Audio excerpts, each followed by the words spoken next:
18h à 19h, VL t'emmène voyager dans le temps et l'histoire. Au fil des siècles, une émission présentée par Julie Fortin. Hello tout le monde, j'espère que vous allez bien. J'ai la voix qui est partie. Ça va? T'es en train de muer? Salut, ouais. Tout va bien. C'est l'émotion. Vous êtes bien sur VL pour l'émission Au fil des siècles. Alors aujourd'hui nous sommes le 22 juin. Je suis toujours accompagné par mes gars sûrs, comme on dit. Vous allez bien les gars? On est Mathieu, Al. Les surgas même. Comme on dit dans le langage Jones. Yo. Ok, donc c'est la dernière émission de la saison, donc on se lâche un peu, c'est pour ça. Aujourd'hui, on va juste se faire plaisir. On va parler de plein de sujets différents, des conflits des Amérindiens. C'est le kiff. Oh, Guernica, oui, bon, j'avoue, mes sujets sont pas. Bah, ça passe comme ça, c'est passé un pêle-mêle. Voilà, il y aura peut-être des petits coups de gueule. Enfin bref, en gros, on va parler de plein de sujets différents. On va juste se faire kiffer aujourd'hui, et puis on va vous faire kiffer aussi en passant. On va commencer avec moi. Aujourd'hui, je vais vous embarquer dans un sujet qui est en fait quand même vachement vaste et un peu complexe, mais qui est terriblement intéressant. Je vais vous parler de la question indienne, enfin plutôt du coup amérindienne. Partons en Amérique et allons découvrir les relations entre les différents peuples indiens et le gouvernement américain, en fait, qui n'était pas du tout au beau fixe. Donc, pour le contexte temporel, on est entre 1830 et 1890. La question indienne, c'est un sujet qui est hyper important à ce moment-là. Donc, ça va commencer vraiment avec le président Jefferson qui lance une expansion territoriale vers l'ouest en faisant complètement abstraction des peuples amérindiens qui peuvent vivre sur place. Lui, il s'en fout, il se dit juste allons à l'ouest, les gars. Donc il va y avoir de nombreuses batailles et la dernière qui ouvre enfin les portes de l'ouest aux colons, c'est celle de Tippecanoe en 1811. Ensuite, du coup, on va rentrer dans le vif du sujet. Le président Andrew Jackson, donc c'est le 7e président des États-Unis, pour ceux qui veulent remettre un peu dans le contexte, il va mettre en place ce qu'on appelle l'Indian Removal Act. Ouais, désolé pour l'accent, de 1830. Et petit à petit, en fait, on va morceler des territoires, créer des réserves pour les Indiens en leur disant, bon, écoute, promis, on te file des terres, il n'y aura pas de colons dessus, tu vas être tranquille. Vous voyez, je pense un peu le truc venir en mode ça va pas forcément se passer comme ça, pas hyper sympa. Cet acte de 1830, il va être changé dès 1871, donc quand même pas très longtemps après, pour être remplacé par l'Indian Appropriation Act qui dit qu'en fait les territoires qu'on vous a donnés, on va les reprendre. Non, mais ça mérite d'être clair, on va les reprendre et on va les donner aux colons parce qu'on est quand même dans un contexte de ruée vers l'or, donc la flemme en fait, vous avez pas besoin de territoire. On flaire l'embabouinage quand même. L'embabouinage, incroyable, c'est beau. Donc il faut savoir que on parle du massacre des bisons maintenant. Donc en fait il y a eu beaucoup de massacres des bisons faits par William Cody, donc qu'on connaît quand même plus sous le nom de Buffalo Bill. Donc ça va affamer les peuples amérindiens. Ils vont plus avoir non plus tout ce qu'il faut pour s'habiller ou des choses comme ça. Et d'ailleurs j'ai fait un petit podcast là-dessus. Genre le meuf elle vend son truc. Autopromo. Grave. Donc vous pouvez aussi retrouver ce petit podcast de 3 minutes si ça vous intéresse, parce qu'on va pas rentrer dans le sujet de William Cody maintenant.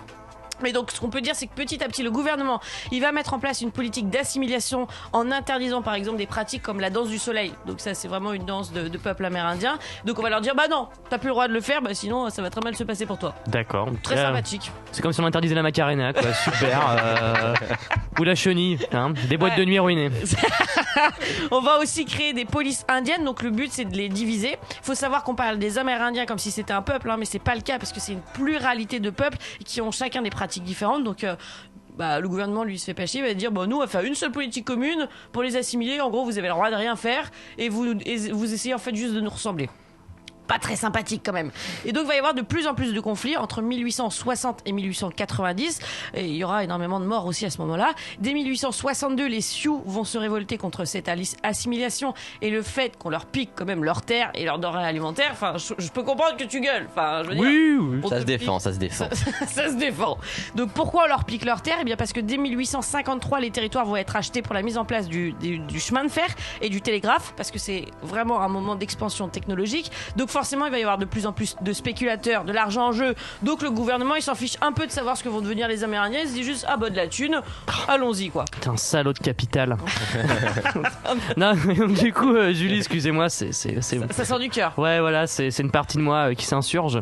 Donc tu vas nous parler de 2 conflits importants d'ailleurs dans les relations avec les différents peuples indiens. Ouais c'est ça, parce qu'on peut pas parler de toute l'histoire et donc j'ai décidé de vous parler de 2 batailles. Donc on va être le 25 juillet 1876. Ce jour-là va se dérouler déroulée la bataille de Little Big Horn. Ce qui se passe, c'est qu'en fait, les Sioux et les Cheyennes, donc sous l'égide de Sitting Bull et Crazy Horse, vont violer les traités signés en sortant de leur réserve et en allant au sud du Montana.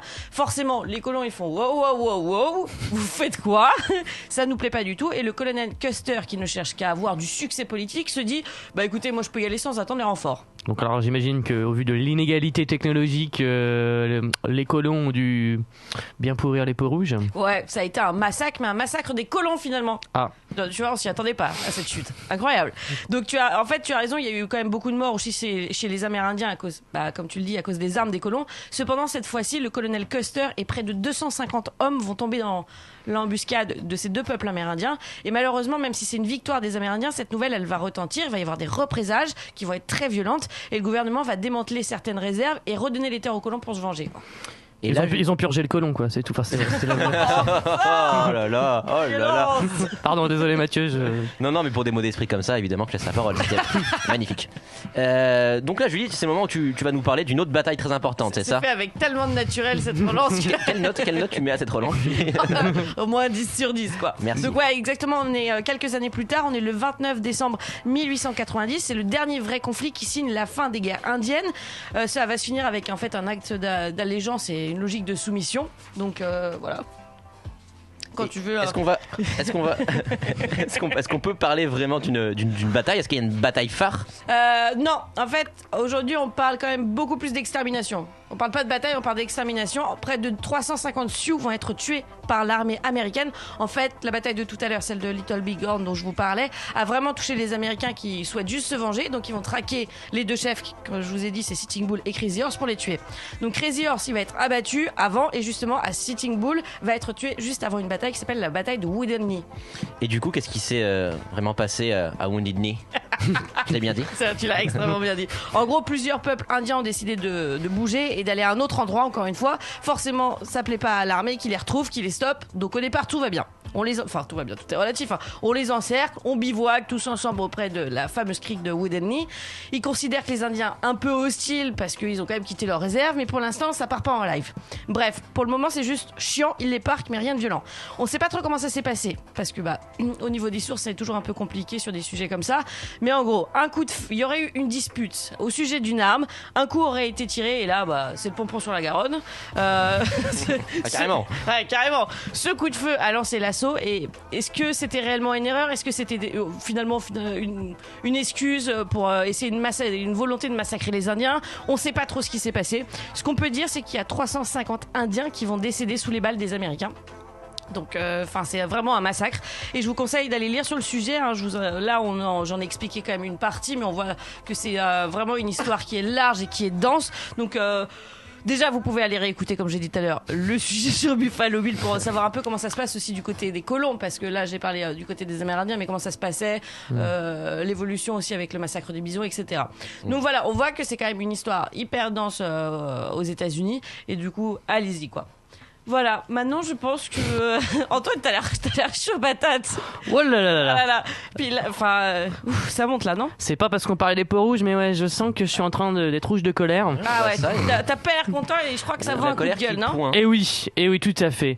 Parce que l'heure est grave, les amis. Et la crise aiguë. Petite blague. Depuis trop longtemps, chers amis, nous sommes dépossédés de l'un de nos biens le plus cher, notre histoire. Et oui, alors que notre frise chronologique devrait embrasser l'ensemble des personnes, wouh, imagine all the people, il semblerait qu'une minorité, alors plutôt positionnée à l'extrême droite de notre échiquier politique, ils se reconnaîtront, et bien cette minorité a décidé de faire de nos symboles nationaux de l'encre pour ses tracts et du carburant pour ses discours d'un autre temps. Aujourd'hui, aimer l'histoire, c'est forcément être conservateur. Et voir notre passé traité ainsi, ça me défrise. Chronologique. Waouh. Bien, ouais. Alors pour illustrer mes propos, j'étais l'autre jour sur un de ces multiples groupes Facebook dédiés aux passionnés d'histoire. Et les amis, quelle tristesse! Le cancer du nationalisme y est dans chaque publication et chaque commentaire. Alors on a évidemment les royalistes qui rentreraient allègrement dans notre top des anachronismes et des nostalgiques d'époque pas franchement Jojo, où Hitler visait la conquête de l'Europe et Anne Frank le prix Goncourt. Et je peux vous dire que dans ces groupes, je me suis senti aussi à l'aise que Jean-Marie Le Pen dans un clip de la compagnie créole. C'est dire. C'est donc ça, messieurs, dames, être passionné d'histoire? Devenir l'oncle raciste de cette grande famille qu'est la France? Alors ils hurlent que les Maghrébins volent leurs scooters, mais que font-ils eux si ce n'est voler notre patrimoine? Jeanne d'Arc, Jeanne, au secours! Charles Martel, responsable à 95% les érections au sein de générations identitaires. Même le bleu, blanc, rouge et la Marseillaise sont devenus les ressources marketing de ces partis soi-disant patriotiques. Et le général de Gaulle, ce pauvre général que l'on sort tellement souvent de son tombeau. Mais il voudrait bien dormir, le général, merde! Il y a aujourd'hui plus de partis qui se réclament du général de Gaulle que de l'égalité ou de la sécurité sociale. Et ça, c'est triste. Mais pourquoi, chers amis, arrive-t-il à voler notre participe passé sans coup férir? Eh bien, tout simplement parce qu'une grande partie de notre symbolique historique est vieille. Nos statues, par exemple. Grand débat actuel. Eh bien, elles datent tous pratiquement de la Troisième République. Alors évidemment, on glorifie les noms gradés et les coiffures dégradées. Dans nos livres d'histoire, on nous présente Napoléon, par exemple, comme le sauveur de la France. Mais messieurs, dames, si l'on avait su qu'il fallait dépenser 5 millions de vies humaines pour la sauvegarde de la France, nous aurions acheté un disque dur. Nous devons faire sortir de notre passé les oubliés, les refoulés, ceux qui ont mené des combats perdus d'avance pour la dignité des plus faibles et qui ont été honteusement jetés dans les toilettes de l'histoire, la chasse étant tirée par tous ces nationalistes. Et la frise est suffisamment grande pour que le militaire côtoie le féministe et que le breton côtoie le sénégalais. Ne croyez-vous pas? Devons-nous continuer Il y a eu un petit bug. Devons-nous continuer à baisser les yeux en entendant les Zemmour et les Morano nous expliquer ce qu'est la vraie France? C'est mort, vous dis-je. Alors je demanderai à chacun de ne faire qu'une chose. Et là c'est le moment épique. Découvrir, lisez, regardez, écoutez. Moi qui vous parle, je fais le malin derrière mon micro, mais je ne suis encore qu'un oisillon tombé du nid. Il faut se dire qu'il y a tellement de personnages, d'événements et d'anecdotes insolites sur lesquels trébucher dans notre frise chronologique. C'est dur à dire. C'est comme ça que nous pourrons faire taire tous ces consanguins de l'histoire. Car n'oubliez jamais que lorsque le politique abuse de l'histoire, c'est un viol, messieurs, dames.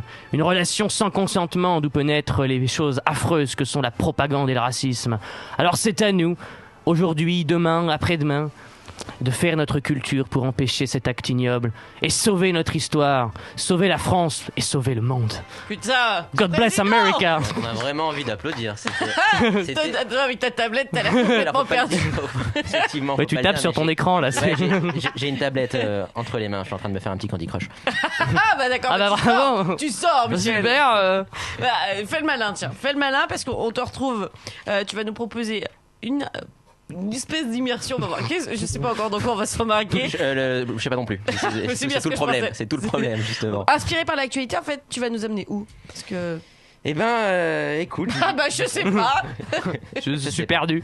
Non, écoute, j'ai souhaité être en phase avec l'actu pour poser les bases de mon immersion. Je vois que tu as des petits yeux. Alors permets-moi de te demander, sans vouloir être trop indiscret, ce que tu as fait hier soir, Julie. C'est très indiscret, mais je suis sorti pour la fête de la musique. La fameuse fête de la musique. Bingo, c'est précisément ce que je voulais entendre. Bah tiens, alors, est-ce que vous savez, heureusement les amis, que t'as pas bu une tisane chez toi sur Netflix. Non. C'est fin de la chronique. Est-ce que vous savez, les amis, que j'ai deux passions dans la vie, l'histoire et la musique. Alors, super. Dès que je peux mêler les deux, je m'en prive pas, autant vous le dire. Chers amis, à l'occasion de la fête de la musique qui avait lieu hier soir, donc, je vais partager avec vous un document exclusif. Il s'agit d'une interview de Jack Lang. Oula. Alors ouais. Attention. Indépendamment de savoir que c'est Jack Lang qui l'a créé, est-ce que vous connaissez l'origine de la fête de la musique? Non, parce qu'on vous voit parfaire vos levées de coude et emmerder vos voisins tous les 21 juin jusqu'à point d'heure. Par contre, quand il s'agit de disserter sur l'origine historique de la teuf de la zik, bah là, il n'y a plus personne. C'est vrai. Allez, top en régie, envoyez le magnéto de l'interview. Ici Mathieu, je me trouve sur le parvis de l'Institut du Monde Arabe dans le 5e arrondissement parisien. Alors quand j'ai parlé de mon choix de sujet à Antoine, lui et sa fougue socialiste m'ont soufflé l'idée d'aller interviewer Jack Lang, qui est aujourd'hui président de ce magnifique institut. Et à ma grande surprise, l'ancien ministre a accepté de me recevoir pour parler de la fête de la musique. Suivez-moi. Bonjour Jack Lang, merci d'avoir accepté de répondre aux questions d'Au fil des siècles. Bonjour charmant jeune homme. Je le tiens, je la maîtrise. Je me suis un peu entraîné. Bon, il a copulé avec Giscard un peu, mais ça donne un charme. C'est vrai qu'il a un petit côté droite de Giscard. C'est un crossover. Bon, allez, je vais essayer de rentrer dans le corps de Jack. En tout honneur. Bonjour, charmant jeune homme. Je vous en prie, tout le plaisir est pour moi. J'adore ce que vous faites. Oh, c'est bien gentil, ça me touche. Vous adorez ce que je fais moi à titre personnel ou pour l'émission? Les deux, voyons, poursuivez. Très bien, merci. Du coup, Monsieur Lang, il faut remonter au premier mandat de François Mitterrand pour trouver les origines de la fête de la musique. Alors, selon vous, quelle trace dans l'histoire collective a laissé la création de cet événement ? Mon bien cher Matt, vous permettez que je vous appelle Matt, hein. Je serais tenté de dire en toute humilité que la création de la fête de la musique est l'événement du premier septennat de Mitterrand qui aura gardé la plus grande postérité, hein. Bien plus encore que l'abolition de la peine de mort portée par ce vieux briscard Robert Badinter. Ah oui, carrément. Et bon, revenons-en à cette fête de la musique. Pourquoi vous avez souhaité créer cet événement ? Mon bien cher Matou, vous permettez que je vous appelle Matou, hein. Cette institution de la vie culturelle française a germé dans mon esprit en 1981. Alors que j'étais ministre de la Culture, ma volonté à l'époque était en fait de redonner à la vie culturelle française un élan nouveau. Ah, très bien, et racontez-moi justement comment vous est venue l'idée de créer cet événement, quelle a été la genèse du projet. Eh bien, mon tendre Mat, vous permettez que je vous appelle Mat, je suis, comme qui dirait, parti à la pêche aux idées. Très vite, j'ai saisi la pertinence de dédier un événement national à la vie culturelle. Puis mes convictions ont été renforcées dès juin 1981. Le 10 juin 1980 exactement, André Henry, nommé dans le ministère du Temps Libre, nouvellement créé, a organisé la fête de la musique et de la jeunesse pour célébrer l'arrivée de François Mitterrand au pouvoir, ainsi que le discours du 10 juin 1936 de Léo Lagrange sur les loisirs. Ce concert gratuit avait réuni environ 100 000 personnes sur la place de la République. Avec Jacques Higelin et Téléphone en tête d'affiche, c'était fandard. En parallèle, le projet a fait son petit bonhomme de chemin dans ma caboche et j'ai souhaité créer une fête musicale populaire, la fête de la musique. Par la suite, j'ai fini de m'inspirer de l'idée du musicien américain Joel Cohen, qui, lorsqu'il travaillait pour France Musique en 1976, avait proposé un projet de Saturnale de la musique pour le 21 juin et le 21 décembre lors des 2 solstices. Le but était vraiment de s'inspirer des Saturnales, vous savez, ces fêtes populaires qui, lors de l'Antiquité romaine, se déroulaient une semaine avant le solstice d'hiver pour célébrer le dieu Saturne. Ok, donc on comprend que le choix de la date n'est pas anodin non plus, c'est bien cela. Absolument. Passons outre la contrepétrie dans votre question, et je vous confirme que rien n'est ici dû au hasard, hein. La date du 21 juin a été choisie parce qu'elle coïncide le plus souvent avec le solstice d'été. Je dis bien le plus souvent car les années bissextiles, ce n'est pas le cas tous les ans, et cette année, le solstice d'été a par exemple eu lieu le 20 juin, soit samedi dernier. Je le sais parce que je me suis fait la remarque samedi quand je suis allé dîner au resto Thierry Lignac, qui venait de rouvrir pour le déconfinement. C'était lourd. Pas le plat, l'ambiance. Mais passons. Le 21 juin est donc un des jours les plus longs de l'année, ou pour ainsi dire la nuit la plus courte, ce qui est l'occasion pour les fêtards comme Julie, que je salue, bonsoir. Bonjour, je sais plus où je suis. De festoyer jusqu'à l'aube. Notez qu'on retrouve aussi une symbolique. On retrouve aussi une symbolique avec le sacre de la nature à travers cette journée festive, à l'image des fêtes païennes dédiées à la nature et aux moissons durant l'Antiquité, ou encore comme ce fut longtemps le cas en France avec les fêtes de la Saint-Jean, qui étaient des fêtes populaires où un grand feu était allumé toute la nuit, le soir du 24 juin, date traditionnelle de fin des plus longs jours de l'année. Eh bien, Jacques, permettez-moi de vous appeler Jacques, c'était la dernière question. Merci, Monsieur Lang, d'avoir accepté l'invitation d'Au fil des siècles. Je vous en prie, tout le plaisir, et pour moi, j'adore ce que vous faites. Quant à vous, chers auditeurs, ne me remerciez pas de vous donner l'occasion de vous coucher moins bête chaque lundi. Je suis là pour ça. À vous les studios.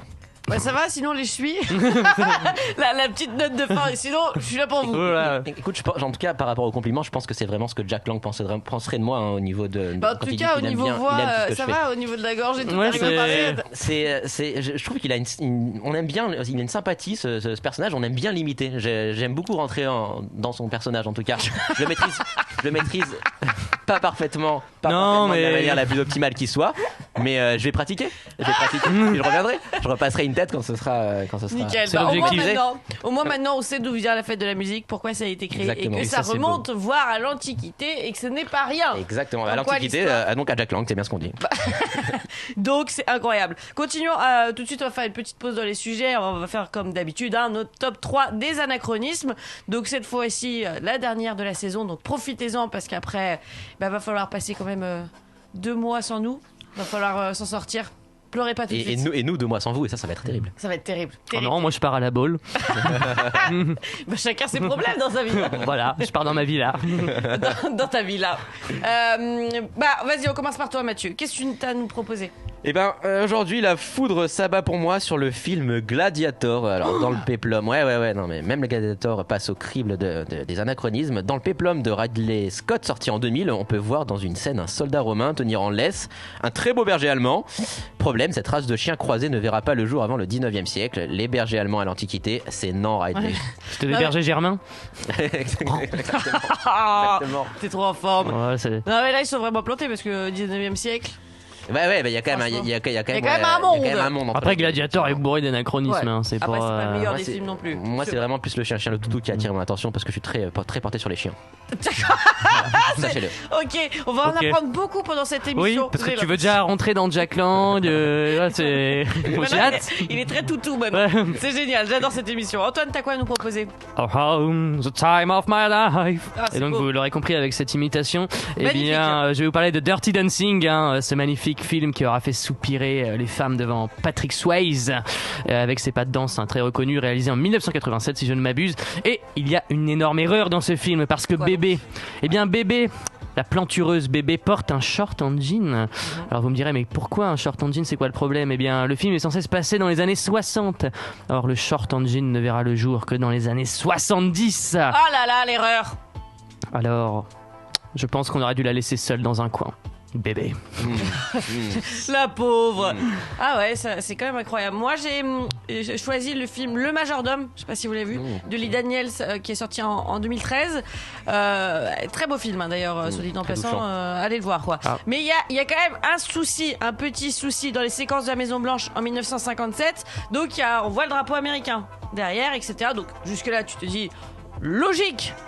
Bon, il n'y a pas de problème. Eh bien si, il y a un problème parce qu'on voit 50 étoiles. Ah, le classique. Et en fait, il aurait dû en compter que 48 étoiles. Pourquoi? Eh bien parce que il y a Hawaï et l'Alaska qui vont rentrer dans le drapeau, qui vont avoir 2 étoiles dans ce drapeau à partir de 1959. Donc c'est faux. Ouais, il y a un problème. Voilà. Ouais. Heureusement que la police des anachronismes est là pour remettre un peu tout ça en route. Si ça tenait qu'à moi, je te foutrais tout ça en tôle.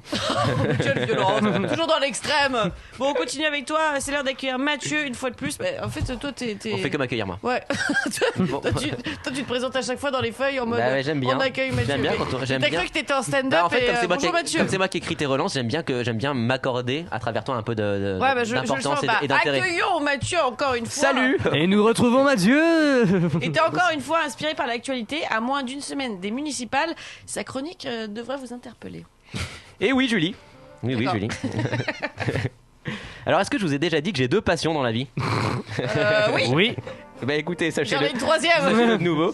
Et bah c'est ce qu'on risque d'apprendre. J'adore l'histoire et j'adore aussi glisser mon petit bulletin dans une urne. Ouais. Pourquoi tout est sexuel dans tes chroniques? Ah non mais ça c'est selon votre interprétation. Non, bien sûr. J'aime beaucoup interpréter mon petit bulletin dans une urne. Bon, parfois j'aime la musique, j'ai aussi dit tout à l'heure, mais ça c'est une autre histoire. Alors si je peux mêler les deux, donc les bulletins dans les urnes et l'histoire, je vais pas m'en priver. Chers auditeurs, à l'approche du 2e tour des élections municipales qui aura lieu donc dimanche prochain, je vais donc aborder un sujet en plein dans l'actualité. Alors rassurez-vous, non, je ne vais pas vous proposer un débat sur le fait de savoir s'il était judicieux ou non de maintenir le premier tour en pleine épidémie. Ouais. Non. Bah non, déjà. Oula. Mais déjà, je suis conscient de pas être le mieux placé pour répondre à cette question. Puis aussi, en fait, j'en ai. C'est pas historique aussi. C'est pas historique. Puis de toute façon, j'en ai rien à foutre. Déjà. Donc voilà, ça au moins, c'est évacué. Là, c'est fait. Aujourd'hui, je veux mettre en lumière ces maires qui ne joueront pas leur siège dimanche prochain. Oui. Parce que dans de nombreuses communes françaises, c'est le branle-bas de combat chez les maires sortants qui n'ont pas directement été réélus lors du premier tour et qui doivent donc défendre leur siège. Mais ce n'est pas le cas partout. En effet, 6 édiles français sont bien loin des préoccupations électoralistes. Eux n'en ont que faire de la campagne pour les municipales. Et pour cause, ils resteront en poste sans même avoir à passer par la case élection. Et vous n'allez pas tarder à comprendre que l'on doit cette situation insolite à des raisons historiques. Mais c'est bien intéressant ça, Mathieu. Est-ce que tu peux nous expliquer comment cela est-il possible? Eh ben j'y viens, Antoine, j'y viens. Mais oui, Jamy. T'es bien pressé. En fait, ces maires siègent dans des communes qui ne comptent pas d'habitants. Alors notre administration les a appelés des communes mémorielles. Ces villages ont été détruits et leur population rasée ou déplacée pendant la Première Guerre mondiale, notamment lors de la bataille de Verdun. Alors au sortir de la Grande Guerre, une loi a déclaré ces communes villages morts pour la France. Chacun d'eux ont donc été dotés de maires qui ont pour mission de préserver leurs souvenirs. Mais alors du coup, parce que quand tout le monde est mort dans un village, comment on élit le maire?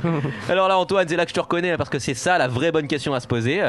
Eh bien faute d'administrer, c'est le préfet qui nomme ses maires sur proposition du conseil départemental. Leur titre exact est celui de président de la commission municipale et ils disposent peu ou prou des mêmes prérogatives que les maires des 36 000 communes françaises, si ce n'est qu'ils ne peuvent jouer le rôle de grand électeur au moment de désigner les sénateurs. Ces maires en CDI exercent donc leur mandat aussi longtemps qu'ils le souhaitent et leur mission concrète pour faire vivre la mémoire de ces villages fantômes est de préserver le site, d'organiser des cérémonies du souvenir, de tenir l'état civil pour les descendants d'habitants qui auraient besoin d'actes ou encore d'appeler les démineurs, oui parce qu'il n'est pas rare de trouver des obus, vestiges des bombardements très importants pendant la guerre. Ah, comme le jeu sur PC quoi, mais en vrai. Mais en version IRL. En tout cas, ne vous y méprenez pas, il s'agit pour ces maires de bien plus qu'un simple mandat. D'ailleurs, dans un récent article de nos confrères de Paris Match, Jean-Pierre Libert, maire de la commune de Beaumont en Verdunois, résume sa fonction par ces mots touchants, je cite « On ne veut pas que nos villages meurent une seconde fois ». Ah, c'est beau. Ouais, c'est beau, c'est assez touchant effectivement. Alors toute proportion gardée dans la comparaison, j'en profite pour passer un message à Julie, c'est la dernière émission de l'année et je n'ai toujours pas re-signé ma place pour la saison prochaine. Julie, sache donc que je ne suis pas contre un mandat reconductible et illimité, moi aussi, pour avoir le privilège de siéger à vos côtés autour de cette table. C'est tout pour moi, les amis, et vive l'histoire. C'est beau. Ok, on va pas signer tout de suite. Moi, je te le dis. On va attendre un petit peu. Parce que là, au niveau cheville, aujourd'hui. Mais écoute, ouais, je me suis dit que c'était le moment. Quoi. Voilà, il fallait mettre le paquet un petit peu. Sinon, on peut te mettre sur un podcast pour les gens morts, en fait, comme les villages morts pour la France. On pourrait aussi. C'est mémoriel en soi. Si de toute façon, la mémoire, c'est hyper important. En histoire, oui. C'est tellement important. Et ça, faut pas. Tu vois, dans ton coup de gueule, t'aurais pu en parler. Genre que la mémoire. Pardon. C'était pas assez bien, tu vois. Elle est en train de ouais, mais tu vois, je voulais pas dénigrer les gens qui ont Alzheimer, tu vois. Moi, je suis. Non, c'est très inclusif. La mémoire, c'est tellement important et qu'il faut jamais oublier. Voilà, c'était beau ce que je voulais dire. Bon, pour cette deuxième chronique, moi, je vous embarque cette fois-ci en Espagne. Je vous fais voyager. On est le 26 avril 1937. On va parler d'un moment quand même un peu sombre. Donnons-nous rendez-vous à Guernica. Donc on connaît tous le tableau de Pablo Picasso qui porte ce nom, enfin quand même si vous l'avez peut-être pas vu, au moins vous connaissez le nom. Mais que s'est-il vraiment passé ce jour-là? Qu'est-ce qui s'est passé à Guernica? Alors, juste, je t'interromps une petite seconde avant de commencer. Vas-y, interromps-moi parce que tu recites pas de toute façon. avant de commencer, un petit point géographie, juste pour vous donner une petite info. Il faut savoir que Guernica est une ville basque, la plus grande ville, la plus proche que vous pourriez connaître, c'est Bilbao. Ouais, voilà. C'est ça, voilà, pour voir un peu où c'est. Exactement. Merci, heureusement que t'es là. Voilà, j'adore la géographie. J'adore l'histoire. Quatrième passion. Quatrième passion, la géographie. Et j'adore les urnes. Donc, merci professeur Mathieu. Donc voilà, pour l'aspect géographique. Maintenant, parlons un peu du contexte. Vu l'année, en 1937, vous voyez un peu le contexte en Europe. Hitler, Mussolini sont en place, c'est pas un gros moment de joie, voilà, c'est pas funky. En Espagne, le général Franco et d'autres militaires ont renversé le gouvernement républicain qui vient d'être élu, et c'est donc le début de la guerre civile qui commence dès le 17-18 juillet 1936. Oui, mais Julie, tu essaies de nous enfumer là. Si on revient à Guernica, qu'est-ce qu'il s'est vraiment passé? Arrête de détourner, dis-nous ce qu'il s'est vraiment passé. En fait, c'est une idée d'Hitler, il a des bonnes idées encore une fois, qui va aider Franco avec Mussolini. Comment vous dire que ces trois noms ensemble, ça rend un peu malade. Forcément, ça va pas être un moment bisounours. Quand tu mets Hitler, Mussolini et Franco ensemble, tu te dis ça va puer un peu. Tu sens qu'ils vont y aller franco. Oh là là, ça déstocke de la vanne. Vous êtes en forme aujourd'hui. Donc nous sommes le 26 avril 1937, nous sommes aux alentours de 16h30, tout le monde est c'est le jour de marché, tout le monde est dehors dans cette petite ville de 7000 habitants. Hitler et Mussolini, eux, veulent essayer de nouvelles armes. Parce que c'est sympa d'essayer des armes sur des humains. Et donc Franco, lui, il a juste envie de faire flipper les républicains qui sont face à lui, qui commencent à le gêner fortement. Bref, la ville, elle va être bombardée par la légion, ce qu'on appelle la Légion Condor, donc les Allemands, et les Italiens pendant 3 heures. Ils vont raser 2 tiers de la ville, et c'est la première fois dans l'histoire qu'une population urbaine et civile est directement visée et massacrée. C'est vraiment un massacre. Alors on ne sait pas précisément le nombre de morts parce que c'est toujours encore tabou cette histoire, mais on peut dire qu'il y en a eu plus d'1 millier de morts. Ce qu'il faut savoir, c'est que dans ce village se trouvaient surtout des femmes, des enfants et des personnes âgées. Ouais, non, quand je te dis que c'est d'une violence. En effet, la plupart des hommes, ils avaient rejoint les partisans républicains pour affronter les franquistes, et donc ils n'étaient pas forcément dans cette ville-là. Donc en fait, tu te retrouves avec un village qui va être complètement rasé. deux civils qui ont rien demandé à personne. Et c'est d'autant plus violent, quoi. Mais pourquoi Guernica ? En fait, ça pourrait paraître étrange parce que c'est pas la plus grande des villes qu'on connaisse en Espagne. C'est pas forcément le lieu où il y a le plus de résistance à Franco, d'ailleurs. Cependant, Guernica, c'est un peu vu comme un symbole. C'est la capitale de cœur du Pays Basque, déjà. Et il faut savoir que le Pays Basque, c'était un bastion vraiment important au niveau de la résistance à ce moment-là, pendant la guerre civile. Et il y a une autre raison, c'est que Guernica, c'est aussi un symbole fort historiquement parce que il y a un arbre qui s'y trouve, et sous cet arbre-là, les anciens monarques espagnols venaient promettre de respecter les libertés basques. Donc en fait, détruire ça, c'est en fait détruire la liberté basque. Donc c'est d'une violence inouïe, dans le sens où l'objectif, c'est juste de faire peur, de tuer le plus de civils possible. Il n'y a pas d'arsenal ou de centre industriel sur place, donc tu vois, il n'y a aucune raison de dire bon oui, vous avez des armes. Non, il n'y a aucune raison. C'est pour ça qu'on retient Guernica aussi grâce... Donc, avec le fait que ce soit violent, mais aussi grâce au tableau de Pablo Picasso, voilà, parce que Pablo Picasso, il va réaliser une œuvre qu'on connaît tous, vous avez sûr, tout le monde a déjà vu ça une fois dans sa vie, c'est un tableau immense qui a été fait entre mai et juin 1937, donc après une commande des Républicains pour l'exposition universelle de Paris. C'est une œuvre engagée, parce que le choix du noir, c'est pour le côté violent, il y a le blanc pour l'espoir, c'est pas du tout choisi au hasard, et en plus ça rappelle les photos, en fait, quand ça s'est passé ce moment-là, il y a eu des photos qui ont été publiées dans les journaux en noir et blanc, et ce tableau rappelle les photos de la ville complètement détruite qui étaient publiées dans ces fameux journaux. Et quand on regarde le tableau, donc on est complètement immergé dedans, parce que c'est un tableau tellement énorme, tellement grand, et on vit toute la violence du moment. On voit la femme qui pleure avec son enfant qu'elle tient dans les bras, un soldat blessé, la panique des femmes, et en fait ce tableau montre complètement l'horreur de Guernica, mais aussi l'horreur de la guerre en général, puisque Pablo Picasso c'était quand même un pacifiste, et c'est l'un des sujets qui le touche personnellement. Il dira d'ailleurs lui-même que la peinture pour lui c'est un instrument de guerre pour dénoncer toutes les horreurs commises. C'est quand même fort, c'est beau, quoi. Donc le peintre, lui, il avait refusé que cette œuvre entre en Espagne tant que les libertés ne seraient pas remises et tant que Franco serait encore là. Et donc Pablo Picasso, malheureusement, va mourir en 1973 et Franco en 1975, donc il verra pas le retour de son œuvre en Espagne. Et donc après la mort de Franco, il va y avoir petit à petit un retour à la démocratie sous les traits d'une monarchie constitutionnelle. Et il faudra quand même attendre 1981 pour que l'œuvre revienne en Espagne. Donc moi, je vous invite à aller voir ce magnifique tableau de Pablo Picasso qui se trouve... On part à Madrid, on va au Museo de la Reina Sofia. Incroyable, allez-y, allez voir et continuez-vous à vous renseigner sur les tableaux, parce que les tableaux représentent aussi parfois des moments importants de l'histoire. Ça vous embouche un coin. Excellent. C'est très fort. Mais c'est vrai qu'on n'a pas tendance en fait à forcément bien connaître l'histoire qu'il y a derrière le tableau. On sait que ça a été un moment violent et tu connais le tableau, mais c'est vrai que tu sais pas vraiment ce qui s'est passé, tu sais pas que c'est une population juste civile urbaine, la première fois dans l'histoire d'ailleurs, qui a été complètement décimée juste pour essayer des armes, puisque Hitler et Mussolini, justement c'était les fameuses bombes après avec le fameux bruit là qui tombait, c'est là qu'elles ont été essayées pour la première fois. Donc après ils voulaient les essayer, Hitler, pour les ramener entre guillemets en France, pour les essayer en France. Donc ça a été un village test d'armes, c'est juste une horreur. Un peu comme, c'est on va dire un peu comme Hiroshima quelques années plus tard, quoi. Exactement. En gros, t'essayes des armes comme ça sur les populations, c'est juste horrible. Mais toi, on va continuer sur les sujets un peu joyeux. Les sujets sympas. On va continuer sur un sujet joyeux avec toi, Antoine, parce que tu vas nous parler d'un gros sujet qui est au centre de l'actualité au Proche-Orient. Exactement, et oui, je vais vous parler d'un peuple, d'une entité, d'une ethnie. Je vais vous parler des Kurdes. Alors les Kurdes, c'est quoi? Alors non, ce n'est pas le diminutif de Kurdan, lol. Mais alors peut-être vous avez vu en tant que Parisien, ou même si vous habitez dans les grandes villes, des fois des manifestations où il y a des personnes qui brandissent des panneaux généralement jaunes avec le visage d'un monsieur moustachu en scandant Erdogan assassin. Eh bien sachez, messieurs dames, que c'était des Kurdes. Tintin. Alors... on va remonter un peu le temps. Le peuple kurde y vit depuis des siècles entre 4 pays. Si on situe cette zone qu'on peut des fois appeler le Kurdistan, donc ces pays, ce sont la Turquie, l'Iran, l'Irak et la Syrie. Alors évidemment, comme vous vous en doutez, ces pays sont apparus très récemment. Donc les Kurdes ont vécu entre eux vraiment à la limite des grands empires à chaque fois. Surtout, on peut se donner l'image de l'Empire ottoman et de l'Empire perse safavide. Et ils ont souvent joué en fait le rôle de zone tampon, ce qui a pu leur conférer une certaine autonomie et certains pouvoirs au fur et à mesure des siècles. Alors, qu'est-ce qui rassemble les Kurdes finalement? C'est donc la religion aussi, parce qu'ils sont principalement sunnites, mais pas que. 70% des Kurdes sont sunnites. Et aussi la langue. Alors il y a plusieurs dialectes, mais on va dire que la langue la plus pratiquée est le kurmanji. Et il y a également d'autres dialectes un peu dans la région. Alors si on doit retenir un kurde célèbre dans l'histoire, faut pas chercher bien loin, c'est Saladin. Peut-être que vous le connaissez, il décroche la palme. Saladin, c'était le chef kurde pendant les croisés qui aura fondé l'empire ayoubide au XIIe siècle, et celui-ci aura réunifié donc pendant un temps l'Égypte et la Syrie, et il aura également repris la ville de Jérusalem aux croisés.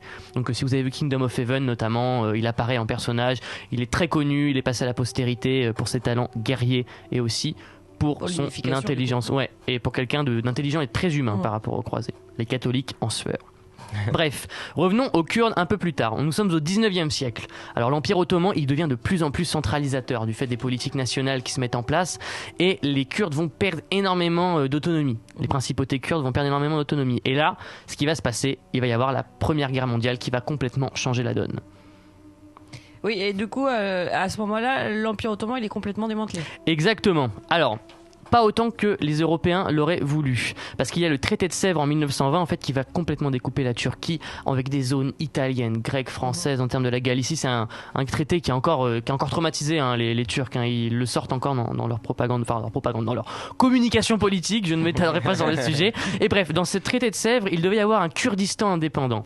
Mais il va y avoir la révolte de Mustafa Kemal, alias Atatürk, qui va rabattre les cartes. Et la Turquie, elle sera créée via le traité de Lausanne en 1924. Et il n'y aura pas de pays kurde. D'ailleurs, en parallèle, la France récupérera la Syrie et l'Angleterre l'Irak en tant que mandat, et les deux non plus ne seront pas chaud pour avoir une zone indépendante kurde.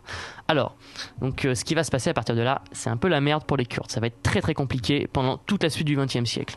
On va commencer par la Turquie, où ils vont être marginalisés, parce que la Turquie d'ailleurs, je souligne, c'est le pays où il y a le plus de Kurdes, où la présence kurde est la plus importante. La répression qu'il va y avoir à partir de la création du pays de l'État turc, elle va être intense, ça va être de la répression, on va essayer de turquifier les Kurdes, et donc...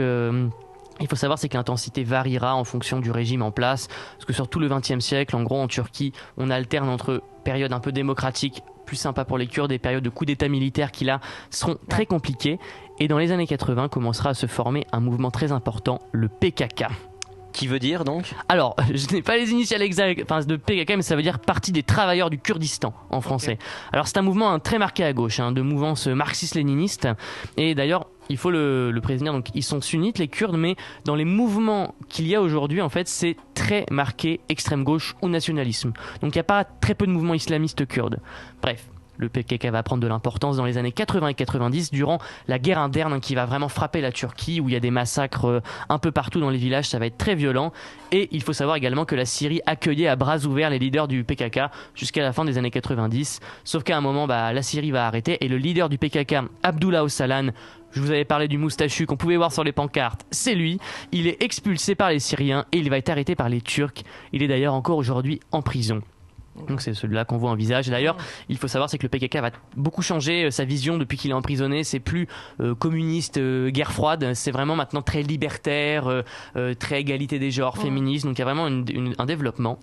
Et maintenant, je vais vous parler de l'Irak. L'Irak, en fait, c'est plus complexe encore. Déjà, c'était pas facile. Mais en gros, en Irak, les Kurdes vont militer très rapidement pour avoir une zone autonome dans le pays sous le mandat anglais. Et c'est le PDK, le Parti démocratique du Kurdistan, qui va devenir très vite le mouvement dominant.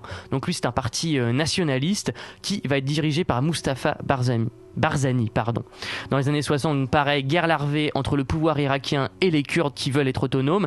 En plus, ils sont soutenus par l'Iran, les Kurdes d'Irak. Mais en 75, accord entre l'Iran et l'Irak, et donc les Peshmergas, les soldats kurdes d'Irak, sont écrasés. Et c'est que le début de la merde, parce qu'en fait, il va y avoir la guerre Iran-Irak de 1980 à 1988. Et là, en fait, c'est un peu le chassé-croisé. C'est que les Kurdes d'Iran sont soutenus par l'Irak et vice-versa. Et l'Irak ne va pas apprécier cette aide des Kurdes irakiens avec l'Iran, et à la fin des années 80 ça va être un véritable massacre. Tu parlais de Guernica, c'est un peu l'équivalent. Saddam va s'amuser à bombarder tous les villages, un maximum de villages kurdes à l'arme chimique. On compte plusieurs dizaines de milliers de morts. On trouve encore d'ailleurs des charniers dans la région, qui est d'ailleurs maintenant une des plus minées du monde. Donc les Kurdes, ça ne va pas du tout. Mais en 1991, c'est l'intervention américaine contre Saddam qui a envahi le Koweït, et les Kurdes en profitent pour avoir une zone autonome. Alors, il va y avoir encore quelques soubresauts, mais ils seront aidés par la communauté internationale. Mais patatras, guerre civile, puisqu'il y a un autre parti qui s'est créé dans la foulée, l'UPK, par Jalal Talabani, qui lui est plus marqué à gauche que le PDK. Il va y avoir une guerre civile dans toute la fin des années 90, qui va enfin s'arrêter à la fin, donc avant les années 2000, et ils vont enfin pouvoir réussir à créer une zone, le GRK, qui s'en tire plutôt pas mal, hein, même s'il y a eu l'offensive de Daesh, qui s'en tire plutôt pas mal aujourd'hui économiquement et qui arrive à être plutôt stable. Et du coup, tu vas nous faire la situation de chaque pays ou Non, pas? je vous rassure, parce que sinon c'est très long, on n'en verrait pas le bout. Mais c'est une histoire très complexe. Exactement. Donc je vais pas m'attarder sur l'Iran en fait, pour faire très simple, c'est que ça a pas du tout bien marché pour les Kurdes d'Iran. Il y a eu une fois, en 1946, la République de Mahabad qui a vu le jour mais qui n'a pas duré. Et ils n'ont pas cessé d'être persécutés par le Shah, par Khomeini, par la République islamiste. Donc en fait aujourd'hui ils sont très divisés, il y a vraiment pas grand chose. Et en Syrie c'est un peu la même chose qui s'est passée pendant très longtemps, notamment sous Hafez al-Assad, le papa de Bachar. Mais en fait depuis 2011 ça a changé les choses, hein, puisque pareil, dès qu'il y a la guerre ils peuvent en profiter pour donner leur indépendance. Et là en fait c'est le PYD qui a pris le contrôle, puisqu'en fait Bachar c'est acide, mais il s'est un peu allié avec les Kurdes, il a abandonné le nord du pays, et les Kurdes du PYD ont pris ce pays qu'on appelle maintenant le Rojava, cette zone qui est le PYD qui est affilié au PKK. Donc en fait ce sont des zones très libertaires, très régionalistes, c'est un régime assez intéressant, mais le problème c'est que ce n'est pas du tout de l'avis d'Erdogan, vu que ce sont des alliés du PKK qu'il considère comme terroristes. Du coup depuis quelques années, depuis un an notamment, depuis l'automne 2019, Erdogan a envahi ces régions, fait plusieurs fois des incursions pour pouvoir neutraliser le PYD. Alors je n'ai même pas parlé de l'État islamique, hein, qui a déstabilisé aussi les zones kurdes en Irak et en Syrie. Mais bon, maintenant ça a été vite résorbé, donc ce n'est plus vraiment le sujet. Alors voilà, c'était un petit peu condensé, mais je trouve un sujet très important que je vous conseille, parce que vraiment pour comprendre le Proche-Orient, c'est vraiment important, parce que historiquement, de toute façon, c'est l'histoire qui permet de comprendre. Exactement. Et c'est une histoire qui est extrêmement complexe. Tout à fait. Complexe, et je vous conseille d'ailleurs Gérard Chalian, hein, qui est un auteur notamment géopolitique et histoire, et qui lui est très spécialisé dans les Kurdes, et notamment qui a fait un très bon livre, La question kurde à l'heure de Daesh, qui parle de toute l'histoire et qui est super bien pour tout comprendre. Voilà. Parce que c'est vrai que c'est des sujets dont on parle très peu, dans le sens où même quand tu regardes tout ce qui est émission d'histoire, ou même à l'école, on va rentrer un peu sur l'histoire du Proche-Orient, mais déjà c'est tellement large, parce que le Proche-Orient c'est quand même plusieurs pays, donc c'est tellement large, et c'est des sujets qui sont assez complexes. Bien sûr. Donc c'est hyper intéressant de pouvoir rentrer dans un sujet comme ça, de pouvoir en parler. Mais comme bien souvent l'histoire, ça mêle politique, religion et ah oui, et puis là toujours. J'ai vraiment survolé, parce qu'après évidemment il y a plein d'autres choses, mais c'est très bien. Intéressant, merci beaucoup, en tout cas. Ouais. Bon, maintenant on va faire un petit moment de pause. On va partir avec moi, avec ma machine à remonter dans le temps. Vous êtes prêts pour un petit voyage dans le temps?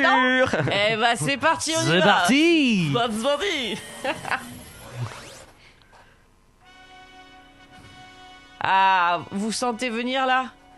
Vous voyez pas où on est? Si, je vois très bien. Tu vois, c'est la répétition de la fanfare de la 3ème B au MJC Clermont-Ferrand. J'en suis sûr. Et non, pour cette première étape, on part très très loin dans le passé. Je sais pas si vous avez été un peu malade sur le chemin, parce que je vous ai embarqué avec moi le 22 juin en 168 avant Jésus-Christ. Oula. Ah ouais, là je vous ai embarqué quand même vite. pas mal, ouais. Ce jour-là se déroule ce qu'on appelle... Qu'est-ce qui se dérouille? Dis-nous ce qui se dérouille ce jour-là.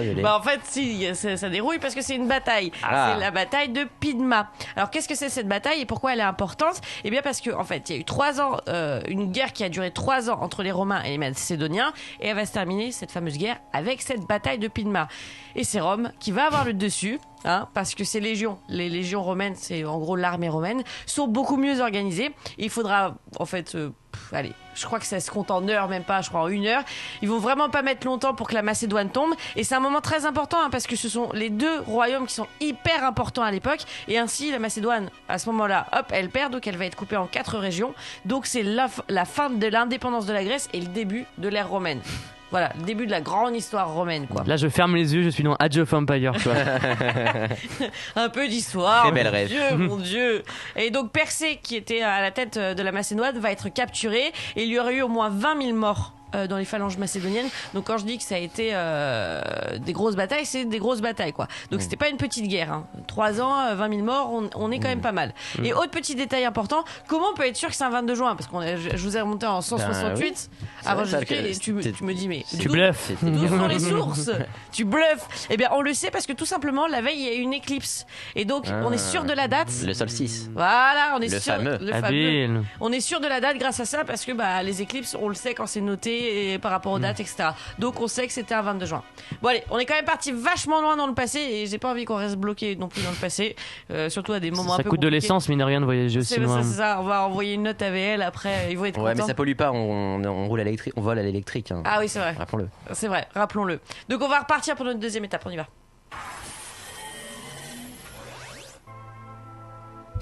Ah, on retrouve notre fameuse chanson Napoléon. Ah, j'étais sûre que ça allait vous manquer de pas parler. Ça rappelle de des Napo. beaux souvenirs en tout cas. Ah, quelle belle émission, quelle belle émission. D'ailleurs, vous pouvez aller l'écouter. Je fais pas encore la promo. J'ai fait des t-shirts. Non, t'exagères. C'est mon visage avec le bicorne de Napoléon.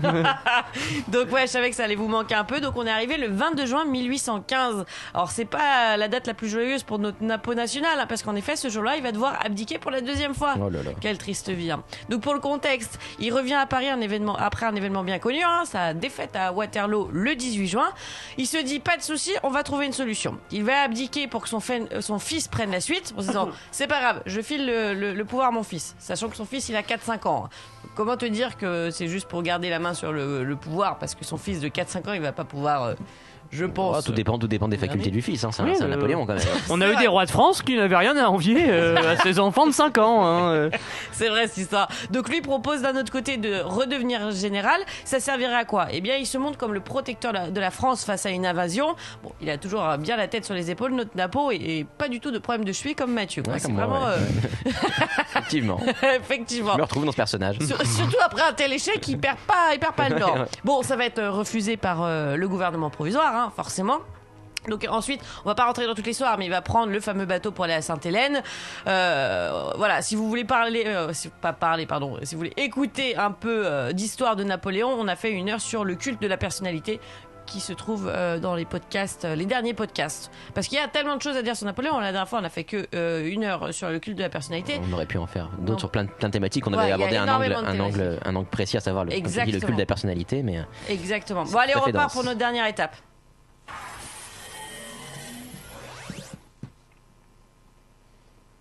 Alors là, on arrive à la fin de notre voyage. On vient d'arriver le 22 juin 1940. Alors déjà, selon l'année, on voit un peu le contexte, hein, encore une fois.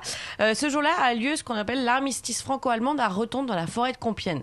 C'est-à-dire que les représentants du maréchal Pétain vont signer avec Adolf Hitler. Ouais. Oh là là. Et le lieu, il n'est pas choisi au hasard par Adolf Hitler. Non, petit. C'est une bonne façon de répondre à l'humiliation pour lui. Je crois que c'est là qu'il allait chasser les morilles en fait quand il était enfant.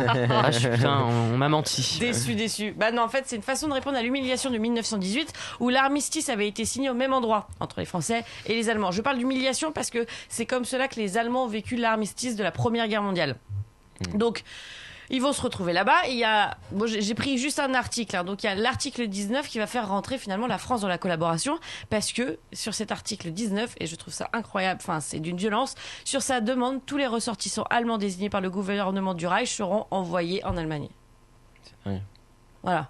Donc, c'est-à-dire que tous les juifs allemands ou alors ceux qui étaient dans la résistance en Allemagne et qui sont réfugiés en France le gouvernement français va dire d'accord, je suis d'accord pour envoyer tout ce monde-là en Allemagne. Voilà, donc c'est d'une violence assez... moi, je trouve ça d'une violence. Et donc après, le cessez-le-feu va être sonné le 25 juin. Les dirigeants français qui ont signé l'armistice n'attendent finalement qu'une chose après ça, hein, c'est de signer un vrai traité de paix, parce que c'est pas un traité de paix, un armistice. Mais comme on le sait déjà, hein, ça n'a pas été le cas. Et la France va se retrouver sous l'égide des nazis. On va pas rentrer dans tous les détails de la Seconde Guerre mondiale, parce qu'il y en a beaucoup, que ce soit au niveau politique, géopolitique, social, avec tout ce qui s'est passé. Mais vous pouvez continuer à aller écouter des choses, à aller lire des choses. Il y a tellement de choses à savoir. Mais la seule chose qu'on peut dire avant de repartir dans le présent, c'est qu'il faut jamais oublier, encore une fois je reviens à mon histoire de mémoire, mais il faut jamais oublier certains épisodes de l'histoire pour que ça ne se reproduise vraiment jamais. Voilà, je voulais vraiment finir là-dessus parce que c'est hyper important. Bon, on laisse moment sombre de l'histoire et puis on va arriver à la fin de notre émission pour la dernière, et on peut pas partir déjà sans vous laisser avec un top 3. Ah bah oui, la machine qui repart, très bien. Non, on peut pas vous laisser sans vous donner le top 3 des œuvres sur le sujet, sachant qu'on en a fait beaucoup, donc ça va plus être des conseils d'œuvres, de choses à faire, pour continuer à parler un peu d'histoire. Donc allons-y. On va commencer avec toi, Mathieu. Eh bien alors commençons avec moi si vous le souhaitez. Moi je tiens alors, déjà merci. parce que je vois que vous en avez très envie. Absolument. Non, je tiens à m'excuser par avance pour cette note qui va pas vraiment être très positive, mais bon pour moi l'année reste marquée par la pandémie du Covid-19. Ouais. Alors résultat là, une petite catharsis s'impose je pense. Et donc c'est pas une mais deux œuvres sur fond d'épidémie que je vais vous proposer aujourd'hui. C'est généreux aujourd'hui. Ouais, je suis assez généreux, je déstocke deux œuvres. Elle est longue. Donc on commence par un film. Le génial Contagion de Steven Soderbergh. Alors le pitch, c'est l'histoire d'une pandémie dévastatrice à l'échelle du globe qui mêle mensonges d'État, théorie du complot et industrie pharmaceutique véreux. Le tout servi par un casting 5 étoiles grâce à Matt Damon, Kate Winslet, Gwyneth Paltrow, Jude Law ou encore Marion Cotillard. Et Didier Raoult. En guest, il passe une tête à un moment, au troisième plan. Il arrive juste, il fait je l'avais dit. Vous verrez. Il ressort comme le ça. film est sorti en 2011 justement, donc il dit préparez-vous. Vous verrez bien. Non, conséquence inattendue de l'épidémie de coronavirus, le film donc sorti en 2011 fait actuellement un carton sur les plateformes de VOD puisqu'il intégrait récemment le top 15 des films les plus vus aux USA. Voilà. C'est fou. C'est impressionnant.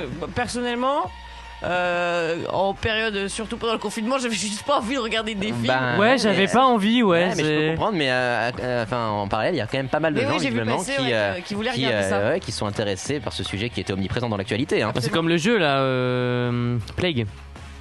Quoi ça? Plague. Vous connaissez pas le jeu Plague? Papy, quoi ça? Non, mais le jeu Plague, c'est un jeu où tu contrôles, tu crées ta maladie et le but c'est de tuer tout le monde sur Terre. C'est un jeu sur iPad ou sur. Et il y a même des vrais chercheurs, des vrais scientifiques qui sont basés sur ça un petit peu à des fins d'anticipation, pour faire des simulations réelles, parce qu'il paraît que la propagation du virus est assez similaire à ce qui se passe super compliqué dans la réalité. Ouais, effectivement. J'ai vu ça sur les internets. Oh papy! Bon, du coup, continuons au rayon bouquin. On continue au rayon bouquin cette fois. Alors, je vous recommande La Peste, un classique. Classique d'Albert Camus. Bien sûr. L'intrigue se déroule à Oran pendant la période de l'Algérie française. Le roman raconte sous forme de chronique la vie quotidienne des habitants pendant une épidémie de peste. Mais en filigrane, il faut y voir une analogie au nazisme. Donc. Ah, mais ce livre, enfin. Je l'avais commencé il y a des années. Il faut que je le relise, tiens. Il est vraiment incroyable. Enfin, vraiment, je le conseille. Assez troublant, effectivement. Ouais. Je vais le relire. Il est pas très long en plus. Donc non, ça se lit facilement. Ça se lit très facilement. Ça se cale au parc Montsouris, ça se lit en 3 heures. Moi, je peux vous le dire sur mon petit banc avec la petite brise là. Alors, tous ceux qui nous écoutent ne sont pas forcément de Paris, donc. Non, on est tous des vrais provinciaux, vive Grenoble. Non, au parc municipal de Maubeuge, ça marche aussi.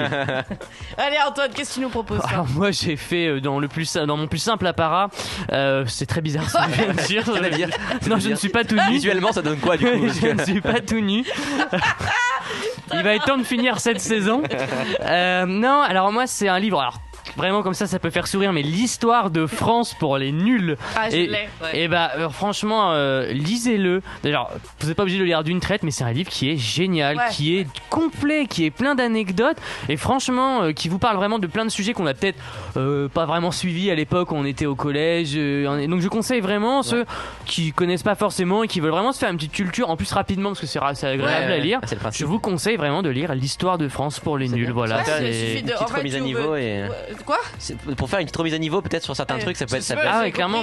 Les animaux, j'étais pour tu. Il arrive à lire avec ses animaux. J'adore les toutous, d'accord. Non, mais ce qui est bien sur ce livre-là, c'est qu'en fait, tu peux te dire, tiens, j'ai envie de lire un petit chapitre sur tel sujet. C'est pas le genre de livre où tu vas lire à la suite. Et du coup, c'est hyper intéressant. Et c'est bien fait, franchement. Non, il est très bien. Très accessible, pas trop compliqué à comprendre, etc. Donc, si vous voulez vous lancer dans l'histoire, moi je suis d'accord avec toi. Ouais, franchement, c'était mon conseil. N'ayez pas peur d'acheter pour les nuls. Ouais, mais c'est bien de revaloriser un petit peu ce type de bouquins qui sont parfois justement un petit peu dévalorisés parce qu'un peu trop vulgarisés peut-être, mais parce qu'en vrai ils sont très bons la plupart. Enfin, franchement. On va pas s'élargir. Il y en a des moins bons que d'autres, mais non, mais en tout cas, apprendre la guitare pour les nuls, moi, je sais toujours rien faire. Mais en même temps. Et avec ses mains. Ah là, c'est dur. Alors moi, j'ai pas d'œuvre cette fois-ci à vous conseiller, mais des podcasts. Alors on se quitte pour la saison parce que c'est la dernière émission avant la rentrée. Qu'est-ce que je peux vous conseiller? Si vous avez pas écouté nos émissions, on est à la 49e. C'est dommage que la 50 ce soit l'année prochaine. Ça sera bien pour commencer l'année. Ouais, c'est vrai, c'est bien ça, un peu de positif dans ce pourrait faire en mode jeu à boire, ça pourrait être rigolo. Non. Ça sera pour la 51. Ah ouais, bien bien Vous joué. l'avez Oui, Je l'ai. alors là, Donc non, on a fait énormément de sujets, donc il y a 49, donc suffit d'aller piocher si vous n'avez pas encore écouté un peu toutes les émissions. Et en fait, cette fois-ci, j'ai rien à vous proposer, j'ai juste à vous dire, allez lire des livres, allez regarder des documentaires, allez écouter des podcasts. En fait, comme tu le dis avec le livre L'histoire pour les nuls, il y a tellement de sujets, allez vous faire kiffer, c'est cool de savoir, c'est tellement important de savoir, que ce soit pour comprendre la société de maintenant, hein, pour comprendre ce qui s'est passé, pour pas refaire les erreurs, bref, l'histoire, c'est important. c'est cool. C'est, Alors, finir sur cette phrase, je pense qu'on peut pas mieux faire. En fait, ça résume C'est vrai. parfaitement l'objectif, la mission que toi, se donnait ce t'as podcast. vraiment envie de re-signer, quoi. D'ailleurs, on peut se voir Juste à l'heure, madame, s'il vous plaît. Il est en train de sortir le contrat, là, j'ai... Je l'ai rédigé moi-même. Je l'ai déjà signé. Donc voilà, c'est la fin de cette saison tous ensemble. On s'est quand même bien amusé. On revient. Vous inquiétez pas, on revient. Mais en attendant, continuez à kiffer l'histoire. Merci de m'avoir accompagné, les gars. Merci à toi de nous merci à avoir toi et accueillis. merci à toi. Hein, J'ai accueilli beaucoup Mathieu aujourd'hui, mais C'est vrai. J'adore me faire accueillir, écoutez. on remercie aussi Anto en réal. Évidemment, Parce que merci Anto. sans la réal, Merci. on ferait rien. On serait rien, on Donc, ferait rien en on tout est cas. une vraie équipe et du coup on se retrouve l'année prochaine pour Merci parler encore beaucoup. plus d'histoire avec énormément de sujets. Et moi je vous dis juste, kiffez l'histoire, kiffez votre vie et puis on se retrouve très vite. Allez, ciao ciao. Allez, Salut. bisous. Tous les lundis de 18h à 19h, VL t'emmène voyager dans le temps et l'histoire. Au fil des siècles, une émission présentée par Julie Fortin.